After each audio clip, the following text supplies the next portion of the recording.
और आर्थिक रूप से 3 ट्रिलियन के आसपास तो शेयर मार्केट्स डाउन हो चुकी हैं। 3 ट्रिलियन, 7% तो हमारे यहाँ मतलब एशिया में डाउन हुई है। हमारा रुपया देखिए 92 रुपए 30 पैसे चला गया। हमें अब तो ऑयल एंड गैस पे हमको करीब 30-40% ज्यादा खर्च करना पड़ेगा। ऐसा हम अकेले थोड़ी हैं, सारी दुनिया को करना। और दुबई उबई का काम धंधा बंद है, सारी फ्लाइट्स बंद हैं, सारे होटल खाली हैं, सारे जो है हर कारोबार ठप है। अमेजन के वो सब मतलब यहाँ का गल्फ का दुनिया का सबसे बड़ा सेंटर एआई का खुल रहा था, उसमें बम पड़ गया। अब अमेजन की चिट्ठी आ गई है कि आप किसी दूसरे डेस्टिनेशन पर प्लान करिए, यहाँ से हटिए। अमेजन में जो भी एम्प्लॉय है या जो भी उसमें नया बिजनेस करने वाले थे सब विड्रॉ हो गया। तो दुनिया भर के व्यापार पर, दुनिया में एनर्जी सप्लाई पर और सारी दुनिया के इकोनॉमिक हालात पर, शेयर मार्केट पर, महंगाई पर, इन्फ्लेशन पर, ऑयल की और गैस की खरीद पर, सब पर असर पड़ रहा है। और इसका भुगतान जो जितना कमजोर होगा वो उतना ज्यादा करेगा। आप सर एक बात भूल गए, आप कह रहे थे ना कि लीबिया शांत नहीं हुआ, अफगानिस्तान शांत नहीं हुआ, इराक शांत नहीं हुआ। एक शांत हुआ सर, मोदी जी शांत हो गए। हाँ, ये बात मैं भूल गया। मैं इसके लिए आपके दर्शकों से क्षमा प्रार्थी हूँ। ये मैं भूल गया। ये बात सही है। ये आश्चर्यजनक है कि जो सबसे ज्यादा बोलते थे वो शांत हो गए। तो ये शांति बहाली जरूरी थी सर। तो सर एक बात और बता दीजिए बस सर, ये युद्ध तो अभी लगेगा लंबा, अभी तो आपने जिस तरह जिक्र किया लंबा चलेगा, क्योंकि हम लोग देख रहे हैं गजा का युद्ध खत्म ही नहीं हुआ सर, वो भी चल ही रहा है। वही तो मैंने कहा, 1 करोड़ भी आपने नहीं है, 1 करोड़ लोग भी नहीं है, और इजराइल जैसी शक्ति जिसके पीछे अमेरिका जैसी महाशक्ति है, और इजराइल के साथ यूरोप भी रहता है, ये सब मिलके उनको 1 करोड़ लोगों को जिनके पास कुछ नहीं है मारने में लगे हुए एक जमाने से।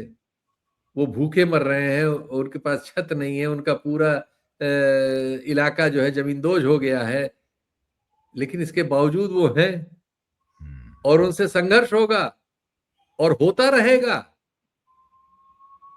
आप देखिएगा, ये कभी इजराइल कभी शांति से सो नहीं सकता, ये जान लीजिए। इजराइल कितना ही ताकतवर हो जाए, उसकी जासूसी उपकरण कितने ही मजबूत हो जाए, उसके पास दुनिया के सारे दौलतमंदों का दौलत हो, उसके पीछे अमेरिका के अलावा और भी बड़े बड़े हो जाए, शांति की नींद नहीं आएगी।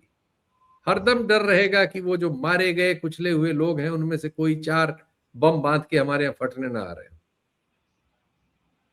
सही बात है, सही कह रहे हैं, बिल्कुल आपकी बात सही है। तो सर ये एक बस आखिरी बात आप छोटा सा कमेंट कर दीजिए, ये कमला हैरिस स्पेन के प्रधानमंत्री, अब तो बाकी सब लोग भी धीरे धीरे बोल रहे हैं, फ्रांस ने भी बोल दिया खुल के, सर ये लोग नाटो से भी कह रहे हैं कि भाई हम तो दूर ही हो जाएंगे, हमें कोई मतलब है नहीं, जिस तरह की हरकतें आप लोग कर रहे हो। सर ये तो गजब के मुल्क हैं सर, ये तो गजब के नेता हैं। और कमला हैरिस सर वहां पे रह के, और वहां तो बल्कि 60-70% लोग विरोध कर रहे हैं सर। हाँ हाँ, बिल्कुल कर रहे हैं। हाँ हाँ, सारे देश द्रोही हो।